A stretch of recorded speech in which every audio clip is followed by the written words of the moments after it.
Al-Ankabut surat 29 ayat 45. Allah berjanji dalam ayat ini, di surat ini, surah 29 Al-Ankabut ayat 45. Perhatikan janji Allah di sini. Allah berjanji siapapun yang sholat dengan benar, itu akan dijadikan sebagai orang yang berkepribadian baik. Singkatnya, orang sholat pasti baik. Inna sholata tanha 'anil fahsya'i wal munkar. Sungguh salat yang dilakukan dengan benar itu. Lihat kalimat Qur'annya ya. Saya tuliskan di sini kalimat Qur'annya. Jadi Bapak Ibu sekalian, di dalam bahasa Arab itu ada yang menggunakan alif lam, ada yang tidak menggunakan alif lam. Ya. Kalau dalam ilmu bahasa Arab disebut dengan nakirah dan ma'rifah. Ya. Salat gini. Oke. Ada yang pakai alif lam, as-salat. Perhatikan di sini. Kalau kalimatnya tidak menggunakan alif lam, ini disebut dalam ilmu bahasa Arab dengan kalimat nakirah. Maknanya umum, bebas, umum. Oke. Jadi kalau Allah menyebutkan tidak pakai alif lam, inna salat, artinya salat bagaimana saja. Mau sesuai Nabi, mau tidak sesuai Nabi, mau khusyuk, mau tidak, mau paham, mau tidak. Nah, itu maksudnya. Tapi kalau digunakan alif lam, itu bukan sholat yang biasa, sholat yang khusus, ma'rifah. Kalau dalam bahasa Inggris itu seperti artikel the dalam bahasa Inggrisnya, the car, mobil, the car, mobil itu, tidak yang lain. As-sholat bukan sholat biasa, sholat seperti yang dituntunkan oleh Al-Quran, dipraktekkan oleh Nabi SAW. Jadi orang yang sholatnya benar, ini ada alif lam di sini. Hati-hati, karena itu belajar ilmu Quran itu penting Bapak Ibu ya. Kalau kita cuma baca terjemahan, ini tidak didapatkan.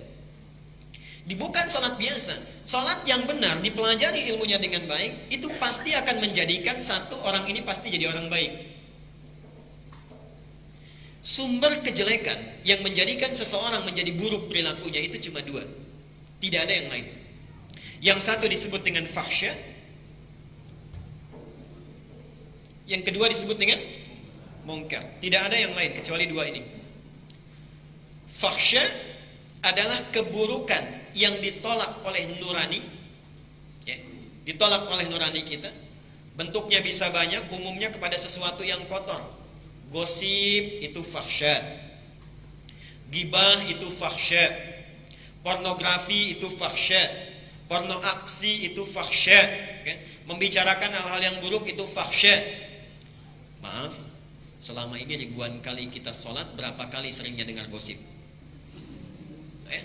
Orang sholat seharusnya menjauhkan dia dari fahsya. Kalau selama ini kita sholat tapi masih senang membicarakan orang lain, senang melihat kejelekan orang lain, senang mendengar tentang keburukan orang lain, berarti ada sesuatu yang belum sempurna dalam sholat kita. Jelas di sini? Satu. Yang kedua, mungkar. Mungkar itu sesuatu yang diingkari oleh hati kita. Bohong itu mungkar. Mencuri itu mungkar, berselisih itu mungkar, bertengkar itu mungkar, okay? Korupsi itu mungkar. Jadi kalau ada orang sholat tapi masih senang berbohong, orang sholat masih gemar berselisih, orang sholat masih senangnya bertengkar, sukanya mencuri, mohon maaf, ada yang korupsi dan sebagainya, berarti ada yang salah dengan sholatnya. Jelas ya? Karena itulah Nabi menyampaikan, bila Anda mempunyai anak usia 7 tahun, yang pertama diajari adalah sholatnya. Kenapa? Kalau sholatnya sudah bagus, pasti anak itu tumbuh menjadi anak yang baik. Itu rahasianya di sana. Jadi kalau dididik sholatnya benar, sebagaimana Nabi mencontohkannya, pasti tumbuh jadi anak baik. Kalau 10 tahun gak mau sholat juga diapakan? Sudah salah lagi. Dikit-dikit main pukul aja gitu ya. Katanya mau ikut sunnah Nabi, saya gak pernah tuh baca sirah Nabawi ada Nabi. Baik ya, Hasan Hussein, Nabi sedang sujud, naik ke punggungnya, apa tiba-tiba berhenti dipukul dulu? Kan tidak, ya, malah diteruskan kan sujudnya. Ayo lihat ke sini ya. Di persoalan kita ini banyak istilah yang sampai ke Indonesia tiba-tiba jadi berubah. Daraba itu punya dua arti. Asal kata daraba itu bukan memukul. Daraba itu artinya membuat contoh yang menjadikan kita paham. Membuat contoh yang menjadikan kita paham. Al-Baqarah ayat 26. Ayo. Yang bisa acungkan tangan. Kalau nggak bisa nunduk aja. Baik.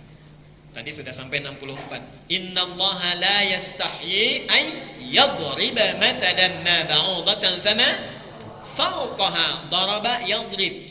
Allah tidak pernah malu untuk membuat perumpamaan yang menjadikan kita paham, mengerti, memberikan contoh yang membuat kita mengerti, walaupun itu harus ditunjukkan dengan nyamuk.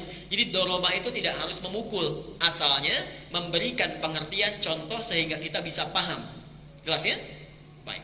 Nah, dalam hadis itu disebutkan bila anak 10 tahun tidak mau sholat, berikan dia contoh pelajaran yang membuat dia mengerti. Dan memberikan pelajaran tidak harus memukul.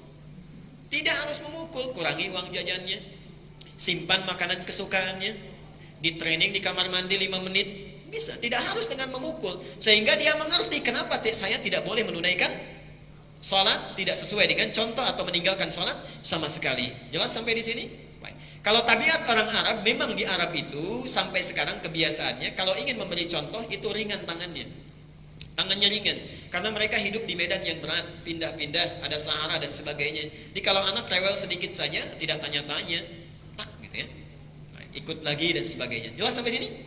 Baik, itu satu.